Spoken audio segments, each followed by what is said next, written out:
Nusantara di pedalaman, yang kemudian karena turunnya di Jawa, Sayyid Jamaluddin Al-Husaini Al-Kabir, orang Jawa punya Hono Coroko, maka kemudian di Jawa dikenal dengan nama Syekh Jumadil Kubro. Dan disitulah kemudian Islam ketemu dengan kebudayaan peradaban Nusantara.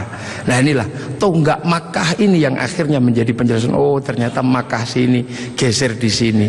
Dan kemudian kita diingatkan bahwa Syekh Jumadil Kubro punya anak namanya Said Ibrahim, pindah Palang Tuban sana, punya anak namanya Raden Rohmat Sunan Ampel. Nah ini yang kemudian bangun peradaban baru di Nusantara. Syekh Jumadil Kubro punya murid namanya Samsuddin, pindah Jawa Barat, dikenal dengan nama Syekh Kuro, punya murid namanya Datuk Kahfi, pindah Cirebon, punya murid namanya Syarif Hidayatullah Sunan Gunung Jati. Nah inilah baru kita kemudian menemukan titik sini. Nah pertanyaan-pertanyaan besarnya inilah yang akhirnya kemudian menjadi penjelasan.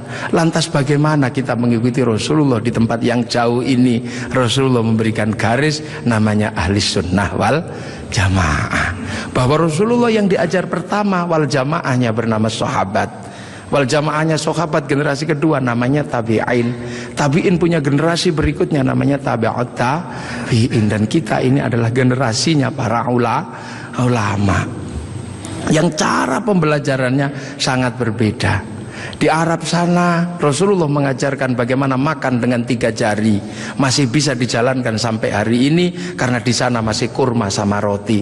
Begitu sampai di Nusantara sudah tidak kurma dan tidak roti, tapi sudah soto, maka makan dengan 3 jari sudah bukan sesuatu yang mudah. Di sana kurban pakai unta, di sini tidak lahir unta tapi lahir kerbau sama sapi.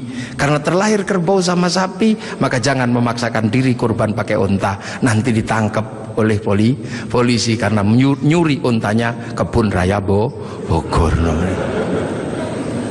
Ini di sana masih bisa pakai jenggot dengan utuh, tapi di sini rasnya adalah ras Mongoloid, sudah tidak punya jenggot. Inilah maka ulama-ulama awal yang datang ke sini tidak pernah ribut masalah simbol-simbol yang tidak bisa dilakukan oleh orang Indonesia.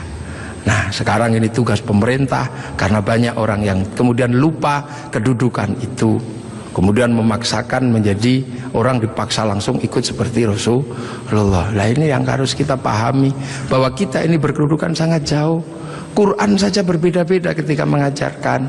Di awal Rasulullah Quran tidak ditulis. Kenapa? Karena sahabat apal Quran. Orang apal tidak perlu menulis. Saya apal wajah istri saya, nggak pernah bawa fotonya kemana-mana, karena saya